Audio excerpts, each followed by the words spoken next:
Good evening, comrades. Thank you once again for joining us. We are now back for our second installment of our Thursday online political lectures. Last week we had Comrade Carl and we spoke about the significance and the importance of the tripartite alliance. And tonight we have our regional chairperson, who is also the leader of the official opposition of the city of Cape Town, for the ANC, of course. Tonight we'll be talking about the significance and the importance of the implementation of ANC policies in fast-tracking the socio-economic status of our people. And we will be looking at it at a broad aspect and also including local government and the role that local government plays in fast-tracking the socio-economic status of our ordinary South Africans. As comrades know, this month in the ANC, this month we call it the month of President O.R. Tambo, whereby our late president would have celebrated his 103rd birthday today. And we saw it fitting that on this particular day, we discuss about this specific topic and also drawing lessons from the life of President O.R. Tambo, who was the longest serving president of the African National Congress. I'm not going to waste any time. I'm just going to hand over to our regional chairperson, Comrade Xolani Sotashe, who will be taking over from here. Thank you very much, Comrade Kulumango. Am I audible? Yes, Chair, you are. No, thank you very much, Comrade Kulumango. Good evening, comrades. I feel so excited, and then I'm honored. I'm really honored to be part of this initiative by Ward 115. And I think we should continue to encourage branches of the ANC to continue with this kind of a political work. A branch without politics, it's a branch that is lacking some aspects of understanding of our movement, and also a branch that is not fully functional, because whatever programs we have, those programs must be informed by the theory and action. Comrades, I feel honored to be invited to participate in this discussion during the month of our long-serving president of the ANC, President O.R. Tambo. I must make this disclaimer, Comrade Secretary, from the onset, that you requested me to speak specifically on socio-economic transformation. And earlier I called you, indicated that I think we should broaden the scope, because in the absence of social transformation, we will be limiting ourselves, focusing only on socio-economic transformation. Secretary, the topic of social transformation could have been more relevant and befitting of a person in whose name rang across the globe. O.R. Tambo epitomizes for me the struggles of social justice and resilience of our people. We owe it to his legacy to bring social justice to our people by making the ideal of a better life not a phantom of imagination, but a lived reality. The injustices meted against O.R. Tambo leadership and the African majority would not be eradicated overnight, but require that we build formidable structures within society and the state to bring the redress. This requires a heightened consciousness. This requires a heightened consciousness about our history, including knowledge and appreciation of the painful journeys traversed by our forebears like O.R. Tambo. We must always invoke their memories to remind ourselves of where we have come and never to take for granted the freedoms that we enjoy today. We must know that when we falter in our quest for social transformation and our pursuit for social justice, we make a mockery of sacrifices and the torture they endured in their collective effort to raise the plight of Black people. We owe it to President O.R. Tambo and forebears of our revolution to ensure that the goal of social transformation is attained. As I indicated earlier, comrades, today, you have invited me to speak about socio-economic transformation. However, I've decided to expand the mandate to talk about the social transformation, which involves broad issues of social justice, including social transformation. Defining the social transformation, it is clear from the ANC discussion documents that the nation building and social cohesion, in particular sports, recreation, and social development, water and sanitation, as well as adequate houses, are the cornerstone of social transformation.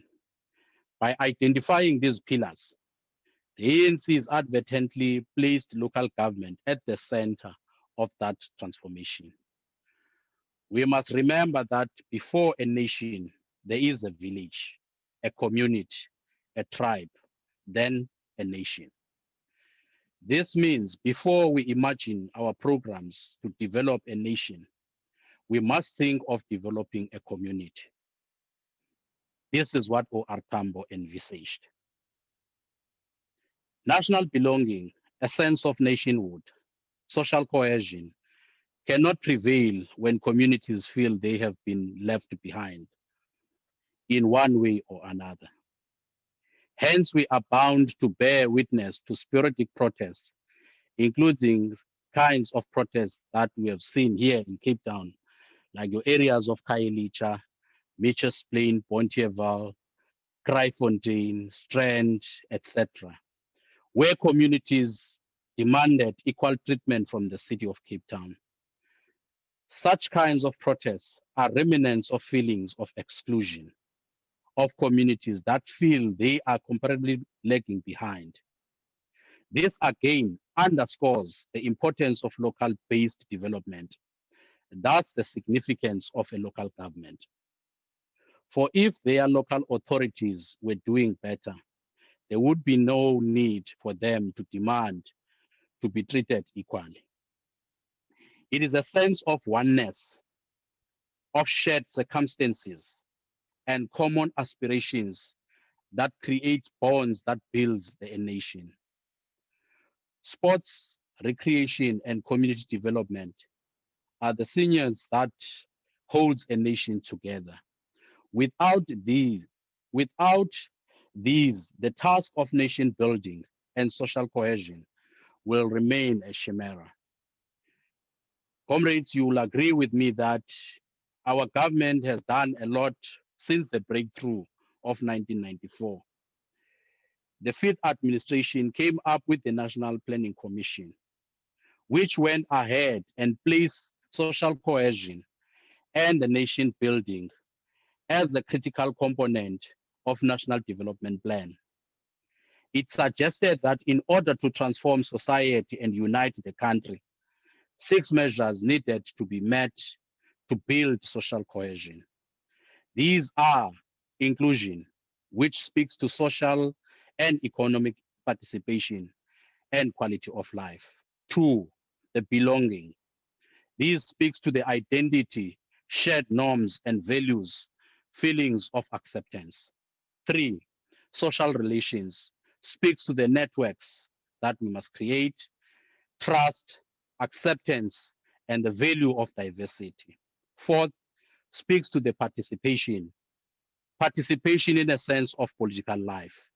5th, speaks to the legitimacy, building trust in institutions and feel represented. And lastly, and the security speaks to the feelings of safety from the violence and crime. No one, comrades, can deny that these tenets of national unity and social cohesion happen at a local level. They are in whole and in part the responsibility of local government to execute. That being said, there are 3 critical questions that I thought we should pay our attention to as we converse on the role of local government as an instrument of social transformation. First, we must examine the journey we have traversed so far and answer the question whether we have put necessary or adequate foundation, the brick and mortar, to enable local government meaningfully to play its role as an instrument and an agent of social transformation. Secondly, what have we achieved so far and could have done better? Lastly, what trips our ability to succeed? Have we chosen and deployed the right cadres to execute this transformation agenda that we need? The imperfection of transition, comrade, as well as we are all aware, this year marks the 25 years of a democratic local government, which was partly an outcome of the proposal that emerged from 1988 guideline document. This year also marks the 27 years since the passing of President O.R. Tambo. President Tambo would have turned 103 years this month. But the last 25 years have been a journey filled with assumptions, imperfections, and detours. What we had was and is still an imperfection transition. The advent of democracy was accompanied by a high optimism about the future. Our nation was full of hope and enthusiasm. And yet, optimism obscured us from seeing some of the shortcomings in our governance system. There is now a prevailing consensus among a whole range of scholars and policy mandarins that South African local government has since 1994 experienced two major waves, two full generations of change, and is now undergoing the third wave. The first of these waves was ushered in through the Local Government Transition Act of 1993. This transition was mainly about unification and integration of what were racially based town councils into single municipalities. Political change was prioritized over municipal functioning, and this resulted in local governments operating in different styles and with different levels of capacity. The second wave came with 1998 local government white paper. 1998 local government white paper. The main question of the time was, what should local government do? And the white paper response was that local government should be developmental. Provision was made for wall-to-wall municipalities to blanket the country. The white paper defined the developmental local government as local government committed to working with citizens and groups within community to find sustainable ways to meet their social, economic, and material needs and to improve the quality of their lives.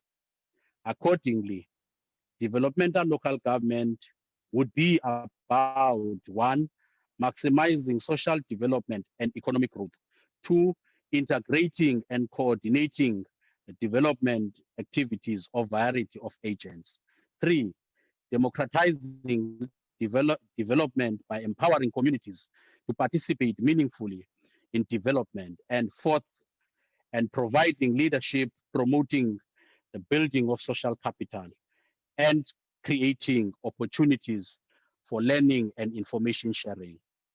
The third wave, comrades, of change came after 2000 local government elections, following the redemarcation of municipalities.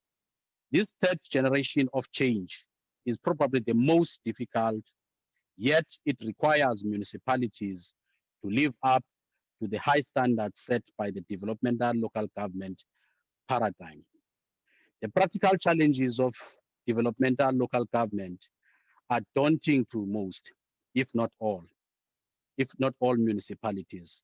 Moreover, many of these principles of paradigm are still inadequately understood. For instance, there is no clarity about the extent to which the private sector should be involved in delivering the municipal services, or the authority of municipalities as against national and provincial departments. Meanwhile, the developmental local government places high demands for the deepening of local democracy by means of public participation, provision of a sufficient fiscal base for municipal governments, and that local governments should be the center and the main agent delivery, both of particular services and development in general. Yet, even in the early stages of transition, there were signs that local government transformation was coming up against constraints. For an example, municipalities were expected to be largely self-financing and were expected to pay the cost of a service delivery from the revenue generated from their own local tax base. The white paper's assumptions that local government would raise 90% of its own revenue have been proven by experience to have been unrealistic. Instead, what has happened is that municipalities are struggling to raise adequate revenue, while on the other hand, a consumer debt is forever increasing.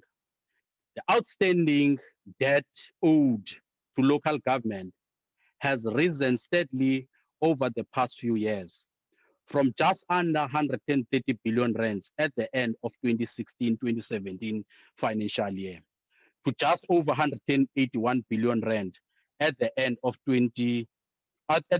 March 2020. Most of this debt, almost 150 of it, has been owed for more than 90 days, and 70% is owed by households. According to the Auditor General's report, more than 60% of the revenue shown in the books will never find its way into the banks of the municipalities because both businesses and individuals are failing to pay for municipal services. I am focusing here, comrades, because I want to demonstrate the role that's supposed to be played by government and also by us as citizens in responding to the question of local government as an instrument of social transformation. In order for us to transform our society, we have to meet each other halfway. What are the root causes or the root cause of our problems? The root cause of our problems is not the mismanagement of funds or lack of capacity to collect revenues owed to municipalities. The origins of our problems stems from structural inadequacies. That's para suggest we must take a closer examination of local government fiscal framework, how it is evolved, and how it is implemented, and is it fit thereof with the current actual requirements of local government and the prevailing and expected fiscal realities of South Africa. I just read, comrades, the report from the Financial and the Fiscal Commission, which suggested that if you look at the division of revenue, what is allocated to local government and other spheres of government, you will see there that less than 10% of the revenue collected is allocated to local government. Yet we are expecting local government to be the agent of social change. Over 40% is allocated to provinces, and close to 50% is allocated to to national government. This is a revenue collection from the taxes that we pay and all other things that we pay. The local government fiscal framework is not in synchronization with the constitutional mandate of the sphere and requires renewal and rebuilding. Perhaps at the time that we spoke about local government, we chose idealism instead of pragmatism, expecting local government to fend for itself. As the democratic movement swelled, local government lost a lot of talent and skills to national level and provincial government during transition. Even now, comrades, as we speak, you will see as we're heading towards 2021 local government elections, you don't see this kind of energy and enthusiasm from our own comrades across the country to direct our energies and campaign, because this is a sphere that is closer to people. And therefore, we're supposed to be directing our energies and all our resources. Local government is taken as by the way, yet we are expecting that this sphere of government must be the agent of change. 25 years on, these problems have come to haunt us. Whilst provincial governments soon ballooned, attracting the lion's share of intergovernmental fiscal grants, which I have referred to earlier, leaving local government sphere chronically underfunded, with especially serious consequences for financial and viability local authorities. For an example, 50% of equitable shares goes to national government. As I said, 41% goes to provincial government, leaving a mere 9% to local government. The challenges of the imperfect transition and underfunding were already visible as early as 2002. The question is, what did we do about it as ANC? And they persist to this day.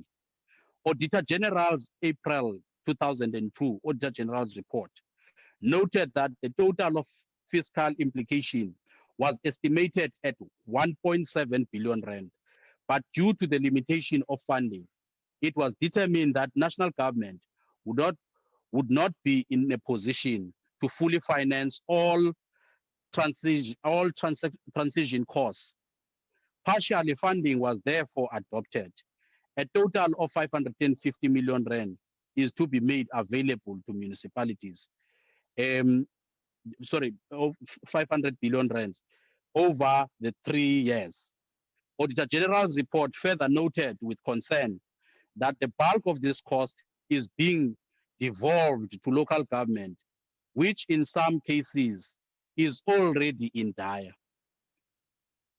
Introduction of wall-to-wall municipalities saw the emergence of municipalities in places previously saved by provinces or by homelands, your Ciskies, your Transkies, and so forth, which had little prospects of becoming self-financing. Because these areas, comrades, they are struggling to generate revenue. Perhaps our optimism did not allow us to foresee the need to immunize local government from the intra-party politics. More often than not, we have lived to see instability or factional infightings within the governing party manifesting and impacting on the work of government, all at the expense of communities these municipalities are meant to serve. In many instances, the line between the party and the state has been blurred. I see what is going on now. I mean, we are licking the wounds in terms of the current ruling of the Tshwane decision. The current state of local government is certainly not what was envisaged in the white paper more than 20 years ago. A significant contributing factor to many of these disappointing outcomes is, we believe, the failure of the local government fiscal framework to deliver what was expected. In particular, assumptions are about the ability of local government to raise its own revenue from rates and services charges, whilst contributing to the social wage in the form of affordable services, have failed to materialize for multiple reasons, combined with significant leakages from the system, poorly managed finances, irregular expenditures, and wasteful expenditures, and distribution losses. The effective impact is that we currently have a system of local government that is inherently financially unsustainable in its current structure and operation, meaning that we need to review the way that local government is operating and also look at the resources that we are deploying to that sphere of government. As a result of the imperfect transition, we We now have a local government hamstrung by service delivery backlogs, a number of municipalities that are not financially viable, spatial development that continues to entrench rather than eradicating the legacy of apartheid, an autonomous local government that is bogged down in bureaucratic red tape, among others. In short, the current state is that, comrades. Local government finances are deteriorating. The financial position of local government in aggregate appears to be under increasing pressure. At the beginning of 2019-2020, the financial year, 126 municipalities out of 257 across the country, that equals to 49% of the total, adopted unfunded budgets. I want to repeat this: 126 municipalities across the country out of 257 municipalities that we have in the country. That is equal to 49% of those municipalities adopted unfunded budget. And I can tell you, almost all of these municipalities are controlled by the African National Congress. That is a budget where realistically anticipated revenue is insufficient to meet the planned spending. Is a significant increase from the 74 municipalities that adopted unfunded budget at the beginning of 2016, 2017. So you can see the shift that these municipalities are not coping. The ANC approach to local government has to change. Let me fast forward, comrades, so that I don't take much of your time, because I spend a lot of time to look at these issues so that we can be able to engage afterwards. Local government's own revenue has failed to meet the white paper estimates.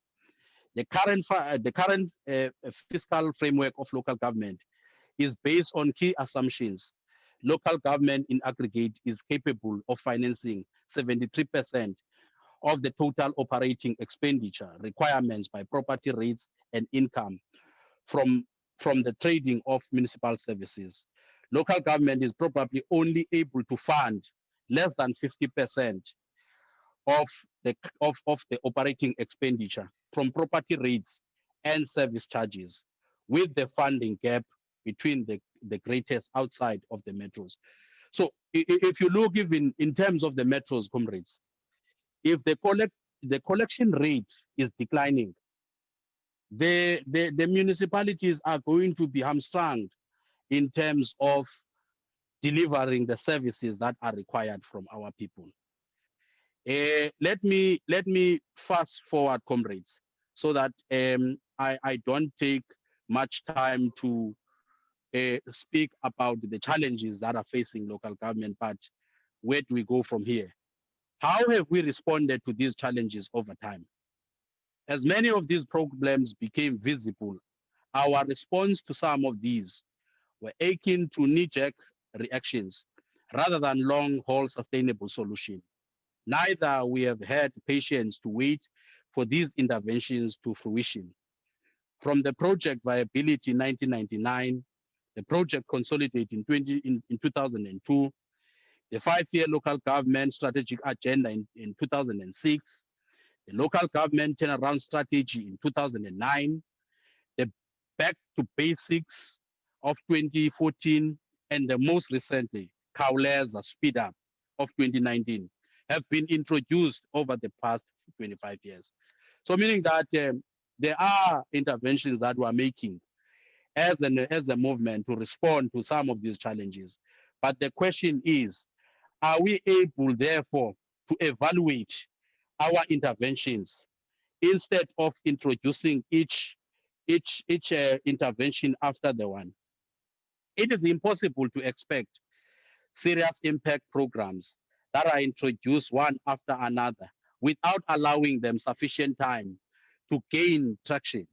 Some of these sporadic and rapid changes have been served with disorient the civil service, jumping from one program to another before they could even see the impact of the intervention. That's a point that I've made, comrade, earlier, that we don't give much time to make sure that at least we allow space for these interventions to yield positive results. Perhaps in our quest to see quick results, we have not allowed the system to mature, and we respond to every emerging crisis in a knee-jerk manner. However, in spite of all these, the glass is half full. We have come a long way to celebrate 25 years of democratic local government in South Africa. A lot has been achieved over the 25 years, suggesting that the glass is not full, is not half empty, but half full. Even the Stats SA concurs that substantial progress has been made in service delivery over the years. More than 89% of households now have access to drinking water. 84.7% have access to electricity, and 83% improve sanitation, whilst refuse removal is still lagging at 66.4%. Most of the budget in good hands, while there is a lot of negative publicity around local government, especially with sobering findings of poor financial management by the Auditor General. There are pockets of excellence that gives glimmer of hope into the future. One of the major findings of the Auditor General is that irregular expenditure, which has been worsening over the years, have been increased from 25.2 billion in 2016 to 32.6 billion in 2018-2019 financial year. National government's irregular expenditure increased from 50.97 billion rands to 50.13 billion rand in the same period, while local government's irregular expenditure is less comparable to the national. It is nevertheless concerning, comrades. So what trips us? Tenderization of the states is one of the issues that is tripping us. In its reflection on the possible challenges of post-liberation society, the Morogoro Strategy and Tactics document warned about tendencies that may compromise the national democratic revolution. Drawing on Fanon's pitfalls of national consciousness, it urged that the African nationalism pursued by liberation movement must be different. I quote, "Our nationalism must not be confused with chauvinism or narrow nationalism of a previous epoch.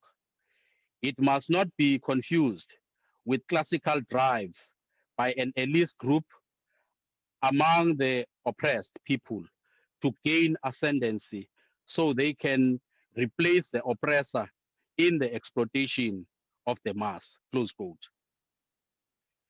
The drafters of the strategy and tactics document had a foresight, for we have lived to witness that there are some amongst us who have hijacked the liberation movement to use it for their selfish interest, emulating and mimicking the traits of previous oppressors. They see in the ANC not as an organization for the fulfillment of people's quest for political and economic freedoms, but a vehicle for self-enrichment. These tendencies manifest themselves in different ways, not least through acts of crass materialism, conspicuous consumption, and greed. Comrade Joel Netisende characterizes this more aptly. There are lumpen elements across society. In the economic, political, civil society, and state bureaucratic agencies who are inspired by self-enrichment and driven by greed. They will even steal food parcels and money for state funerals. And the more cunning among us will profess radicalism, often combined with narrow nationalism, to legitimize their criminal enterprise, close quote. Comrades, the ANC came under a barrage of insults and attack, whether they were right or wrongly.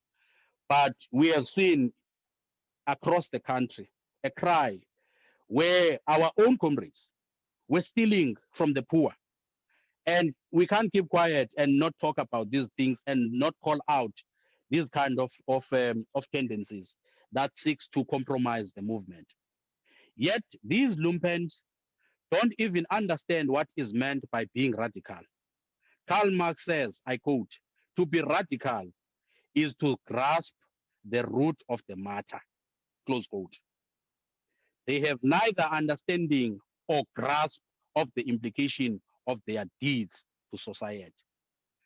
But one thing that has compromised the NDR and that fuels the flame of corruption and greed is tenderization of the state.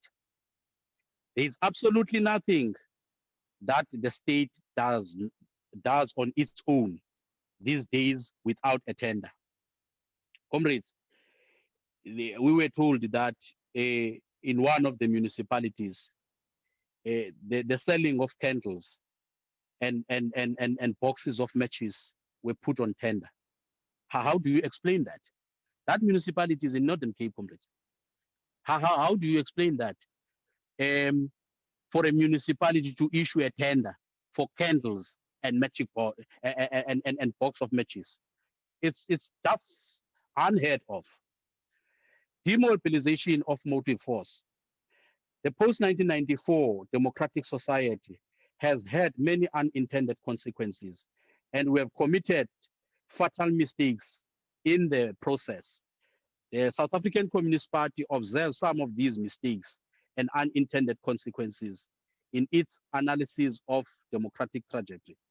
In 2015 discussion document of the South African Communist Party observed that, I quote, our popular mass base has been turned into beneficiaries, recipients, clients, customers, and redistributive state delivery, and not active participants, not motive forces, not productive protagonists of transformation, individual entitlement rather than collective responsibility has often become a prevailing attitude.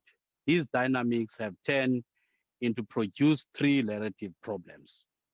One, a government's massive redistribution efforts gets overwhelmed by scale of problems or falls behind the rising and often legitimate expectations or fails to deliver equally at the same time to everyone. So popular anger turns on government. The top-down redistributive delivery model based on always insufficient fiscal resources sets up government as a sitting a dark target for the anger and frustrations, close quote.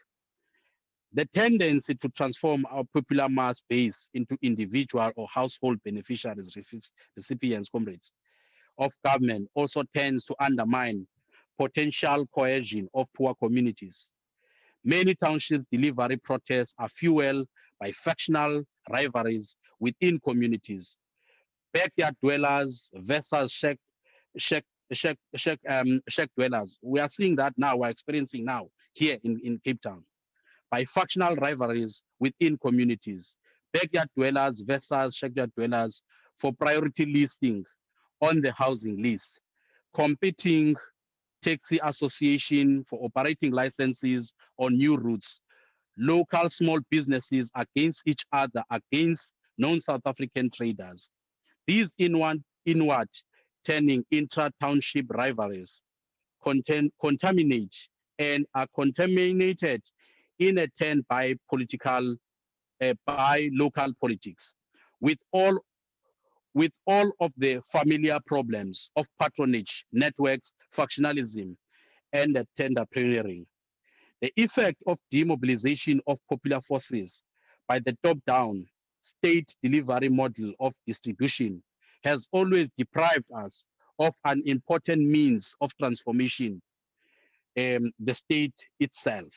The Freedom Charter's call, not just for one person, one vote representative democracy, but also for the democratic organs of self-government that is active participatory democracy.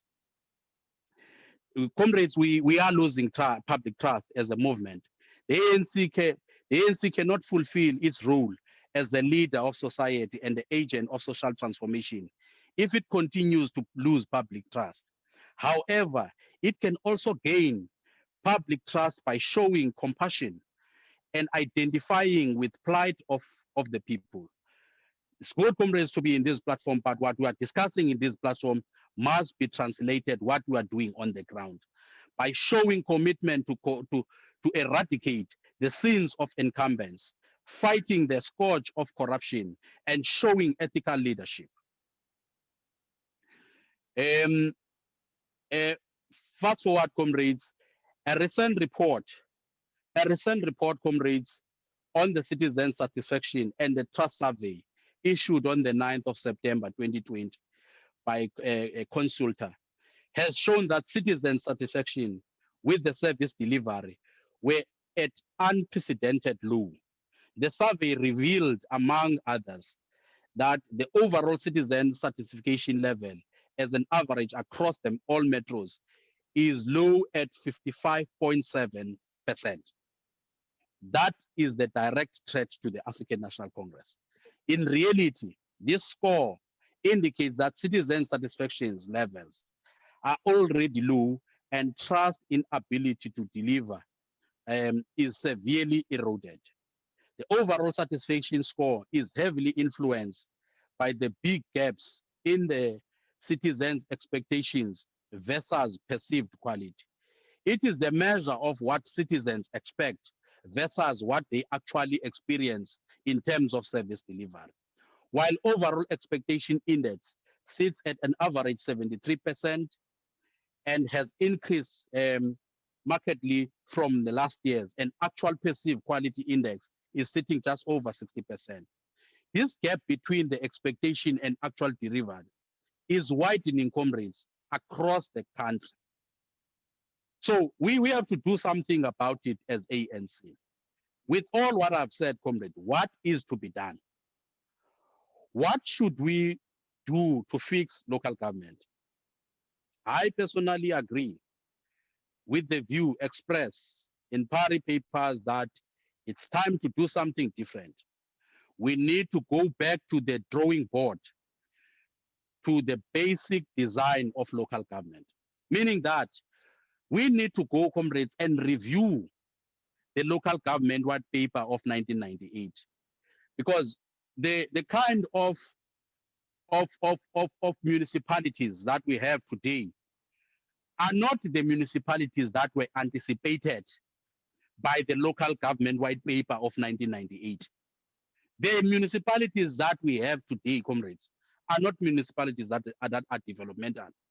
The municipalities that we have today, comrades, are not the municipalities that's supposed to be the instrument of social change, the instrument of social transformation. We must draw from the over 20 years of empirical data and experience to develop empirical bases to clarify our options in respect of operating and financial structure of local government, calculate the limits of local government fiscal framework, and that's operating structure of local government under the current conditions.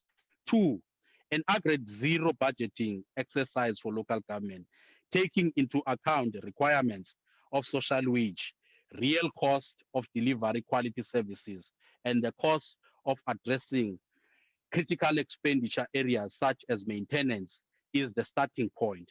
It will serve to determine the real limits of local government's financial resources, the size of cloth from which we must cut our coat. The next task will be to critically consider the existing structure of local government against those financial limits. What demarcation and operating structure will maximize the likelihood of local government meeting its constitutional obligation within its limits? Choosing the best cadres to lead transformation is another option. The ANC document, Through the Eye of the Needle, choosing the best cadres to lead transformation, outlines the attributes of kind leaders we need to lead transformation and the NDR. Among others, it says a leader should lead by example. He should be above reproach in his political and social conduct as defined by our revolutionary morality. Through force of example, he should act as a role model of the ANC members and the non-members alike, leading a life that reflects commitment of strategic goals of the NDR, including not only being free of corrupt practices, it also means actively fighting against corruption. The question before all of us as we approach 2021 local government election should be whether we can be satisfied that the cadres we are sending to local government and to parliament meet these requirements and whether they can pass through the eye of the needle. That question, comrades, we must continue to pose and we must interrogate ourselves. Ultimately, we must be able to respond to it. As I come to a conclusion, comrades, intensifying the fight against corruption through consequence management. In his second trees of local government, John Locke observes that the principal spring from which actions of men take their rise, the rule they conduct them, and, and by the end to which they direct them, seem to credit the reputation, and that which at any rate they avoid is the greatest part shame and disgrace, close quote. Simply put, people are prone to do good when they know that they will derive personal benefit in the form of credit or recognition for whatever they are doing. Similarly, they try to avoid anything that brings public disgrace and shame upon their name. While the belief that one can get away with wrongdoing, fuels temptation. The absence of consequence management for wrongdoing endangers a sense of impunity. Without consequence management, the goal of good governance will remain elusive. Local government can do well with the support of law enforcement agencies because a system of accountability cannot work if there is not if there is no consequence management. We know what has happened in the past, and our focus now must be on the future. As we approach 2021 local government elections, there are questions that we need to ask about the kind of local government we want and the kind of cadres we require to execute the social transformation. What should we do to reform the organization? Comrades, El Duan, the former secretary of the Communist Party of Vietnam, made some interesting remarks about his party, and I think we can borrow a leaf from this from his wise counsel. This is what he said, among others. I quote: "For instance, in looking for strong points and weaknesses of party cadres and members, if we confine ourselves to examine their ideological qualities and assessing their ideological standards separately from the question of the organization, if we fail to see the influence and the impact of the organization on cadres, then we are looking our main our main ground for the correct examination and resolution of the cadre problem. A strong party branch and a strong party executive committee give rise to strong party members and cadres. Let me repeat that, comrades. A strong party branch and a strong party executive committee give rise to a strong party members and cadres. Wherever the party branch and committee are rickety, the party members and cadres find their fighting strength and reduce and are prone to degenerate and blacklisting. Of course, the reverse in this case is completely true because in their relationship with the organization, the party cadres and members are at the same time effect and the cause. We must realize the question of individuals is here, is essential, a question of the organization, and must be based our criticism of the ideology of individuals on the organization. We must base ourselves on the requirements of the organization, on the criteria and principles of the organization, and the ideology and the ideology itself that is required by the organization. When we have to determine the responsibility of individuals, that is the principal method of work, close quote. Comrades, we, as I'm closing, we must not waste the crisis. We need to take the opportunity to review our structures and system for greater good of our people. I think what 115 has done is the starting points towards the right direction. These Thursday political lectures are the ones that will take us to a right direction.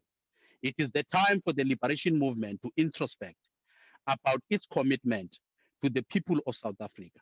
We must not underestimate the frustrations of our people on the ground and must do everything to reassure them of our commitment to serve them. The ground is shifting, comrades. And if we do not seize the moment and listen to what our people are saying, we will be left behind. The people are tired about platitudes about corruption. They want to see action. They are tired of waiting for services. They want quality services now. We ignore them at our own peril, comrade. When a hashtag that says recently, hashtag Futsec ANC trends for days, we must not dismiss it as acts of armchair revolutionaries. We must worry and introspect, comrades. Our delay in attending to the plight of the poor can only make things worse, comrades. People now have invaded a lot of pieces of land here in the metro. What do we do as comrades of the ANC? Do we criminalize what they have done? Or do we stand with them so that they can be able to get the basic services? Yes, we might not agree with the method that they use to invade these pieces of land, but they are there now. Do we still stand back and shout at them? Or do we join them in terms of forcing the government of the day, which is the city of Cape Town, to deliver the basic services to them? So, comrades, without all these reforms, both in the movement and in the state, we will not succeed to fulfill its objective to position local government as an instrument of social transformation. Thank you very much, comrades, for listening to me. And I sincerely apologize for taking much of your time. I'm talking about the topic that I'm very passionate about it. And let me now wait for your engagement, comrades. Thank you very much, Branch Secretary. Thanks, Chair. Thanks very much. That was a mouthful, and I agree with you on everything that you said. And my question to you was actually going to be a review of the white paper, but you've actually touched base on that as well on your way forward. Because my question was going to be, should we then advocate, and should local municipalities on their own also advocate for the review of the budget that is allocated to the city councils and municipalities to change, knowing that local government is such an important arm in terms of service delivery and change for our people. But I think you've also touched based on that. And I think it's also a very concerning thing that, every financial year, the Auditor General releases recommendation and makes recommendations rather on how to improve the state of local government. But it's still alarming to see the increase of expenditure, of irregular expenditure that is. But again, you've also touched based on that. So I'm not going to dwell much on that because you've already answered those things. But we do have one question though from Facebook, which is asking if can we afford to limit tenders? Okay. I'll be guided by you, Secretary. Yes. So there's a question we have, Chair, from Facebook. It's asking if can we afford to limit tenders? And I think this is in line with when you were talking about tenders in the system, and I think you also made a reference of the Free State, from Free State or Northern Cape, whereby there was also tenders given out for, like candles and matchsticks. So there's a question that's coming from Comrade Breitenkamp, one of our D6 comrades, who's asking about if can we get to a time whereby we limit tenders? Yeah. Do you want me to respond now, or are you taking more questions? You can respond. You can respond, Yeah. Sheikh.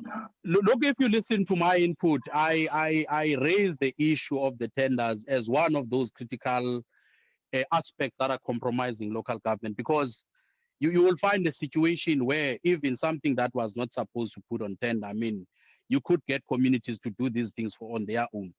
And you will find, I mean, I was making an example about one of the municipalities in the Northern Cape that put out on tender in terms of procuring the candles and the box of matches.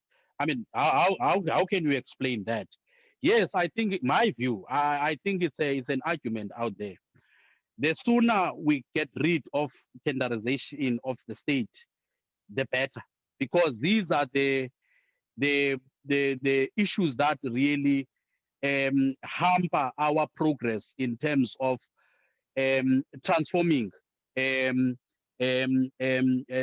state in order to deliver to these services that our people seek to achieve. So I would say, let us not just only limit, let's get rid of it. Okay, get rid of it and then replace it with what? So if we're doing away with the tender system, what new system are we proposing or bringing into the table that let us replace the tender system with this specific system that we know is going to work and is going to be cost effective for government, irrespective of the sphere, whether it's local, provincial, or national? Well, I think for me, Comrade Secretary, the issue of partnerships with communities is it's a way to go, because it also brings sense of ownership. Because I always believe, because if you look at the structure of our economy, you look at the contributing factors of our GDP. What are those factors that are contributing a lot to our GDP? You will find out our economy is based on consumption rather than production. So, meaning that the issue of consumption, it's limiting the creation of jobs, but we are actually spending more in terms of acquiring these services. You look at the areas like your agriculture, they contribute about 1.8% to the GDP of the country. Yet, if you look at the real estate, they contribute over 24% to the GDP of the country. Real estate don't create much jobs, but if you look at the agriculture itself, it creates much of jobs. So the issue of the cooperatives and everything else, the partnership between the state and the communities is the way to go. You cut the middleman. I hear you, Chair. I'm not going to ask any further question on that. But it seems like comrades are in agreements, because across all social media platforms, Facebook and as well as WhatsApp, we're not getting any any questions so far. So I take it that comrades are in agreement with all that has been said, and they don't really have much questions to ask. And understand that you are also quite busy. You also gave us time coming from a council meeting to be here. So, Chair, what I think we will do now, I think we'll just close it here for now, and we will take it back. And I think the main thing that we need to work upon as comrades of the ANC is to see how well can we then work with our deployees in local government to ensure that there's change in our respective communities. You said in your speech that we need to work together with local government, and we also need to ensure that we deploy the right people into these specific offices of local government. And I think now the main discussion should be around that, specifically knowing that my ward, for example, in 115, we're heading for a by-election next month, sorry, in December, the 9th of December. So I think these are discussions that we will also need to have on a more interactive basis in more physical BGM format so that we can keep this discussion going. But we've been live now for over an hour, and I also do not want to take any further time away from you. I'm seeing someone raising a question, but there's nothing that's actually typed, but there's someone saying question on Facebook. So I do not know if that is an indication that they're typing a question or if that was a question. But, oh, here's a question, Chair, is how do we get this white paper reviewed as soon as possible? I think this is our last question. Yeah, well, thank you very much, Secretary. Maybe before, okay, let me quickly answer that and also come up with possible solutions to the problems that we have identified. Yes. Look, there is a debate already on subcommittee of the African National Congress, the subcommittee of governance and legislature, which is chaired by Comrade Phumulo Moswane. Some of us who have raised this thing very sharply that we need to review the local government white paper because we can't say we can't say another thing on the legislation, and yet on the ground we are doing something different. Then we need to really try and review our that piece of legislation and see where we can make amendments, and the amendments that will speak to the issues that are confronting our people today, issues that will speak to the role of local government today, because it's been more than 20 years now. I think it's 22 years now since the adoption of that white paper, and it has never been reviewed. And you cannot think that you'll apply what was raised in 1998 in 2020.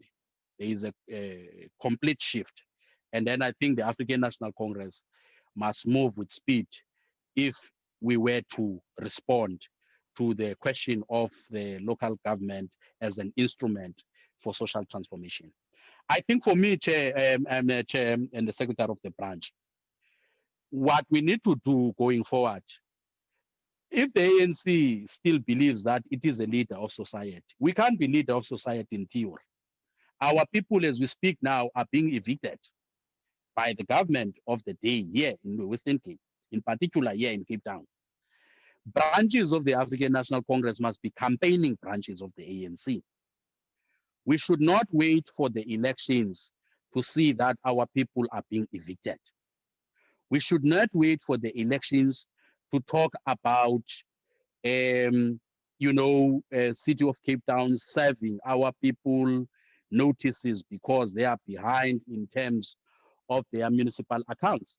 Some of these people, they are pensioners. The ANC branch must be inquisitive, Chair.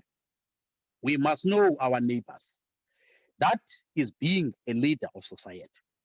We must lead the members of the African National Congress, and we must lead even those who are not members of the African National Congress. We are saying we must lead by example. Our posture should really tell it all that this is the leader of society. People shouldn't be asking, where is the ANC when we're being victimized by law enforcement officers? A branch of the ANC must know that in a particular area, there is a problem in terms of sewer drainage. In a particular area, there is flooding. In a particular area, there are no services. We must make sure that even where we are not governing, we make those who are ward councillors in those specific areas account for our people.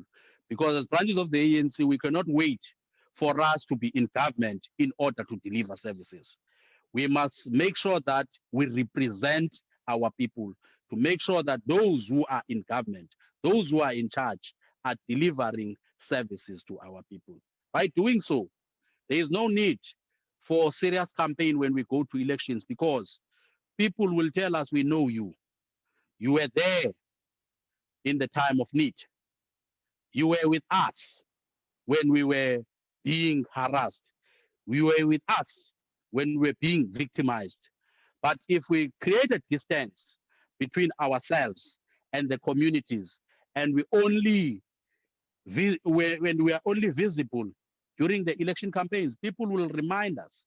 They will ask us questions, tough questions. Where were you when we're being victimized? Why now? So it's not too late. I think we can correct ourselves. Thank you very much, Program Director. Thanks, Chair. Thank you very much. And I think that question was adequately answered, and I don't think there's a follow-up question.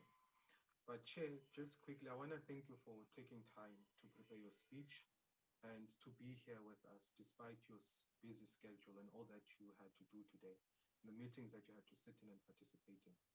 I want to thank you very much on behalf of Ward 115. And to comrades who are watching, we are still continuing with the online political lectures again next week. Next week, we'll have our IPC coordinator, Comrade Lerumo, who will be speaking about organizational renewal. So, comrades, we continue. And again, there's a reminder to all comrades. This week is the final weekend for the Land Amendment Act, Section 25.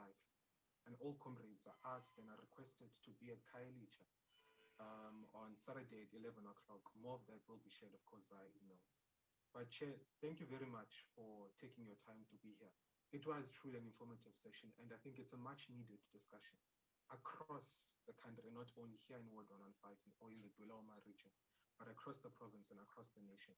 And it's something that we need to take forward, especially as branches of the ANC, like you said. We need to be in contact with our people, and we need to keep a close relationship with our people and not be strangers to them that only appear once every 2 or 3 years when it's election time, whether it be local or national and provincial government elections. And it's a task to also to us as a branch that we need to keep a very close relationship with our people and not only know them when it's time for them to vote for us, and we have to plead for their votes. So, Chair, with those words, we thank you very much for your time and your dedication. I think we'll end it there for tonight. Thank you very much, comrades, for the opportunity, and goodbye. Siyabonga, mandla. Siyabonga, baba. Thanks.